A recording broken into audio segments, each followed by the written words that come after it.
Ay, ba't ang barya? Nakarating ka na sa iyong destinasyon. Justin? Shower dapat.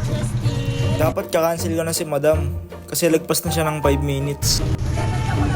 Ay, nakatanggal yung ano. Bison. Dito nga medyo napalakas pa yung paghila niya sa helmet kaya natanggal. Talaga. Akin na po. Napick up ko nga pala si madam sa Tugatog, May Kawayan, Bulacan, papuntang Malanday, Valenzuela City. Kala ko nga nung una gagana yung technique ko para magkatip ako. Ay, ba't ang barya? 62 lang. Ikaw po ng biyahe ko. Nitindahan ko dito. Kunyari nga dito naghahanap ako ng tindahan para magpabarya.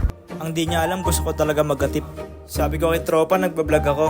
Ayun binigay niya sa akin yung cellphone niya. Ako na daw bahala mag-follow habang nagpapabarya siya.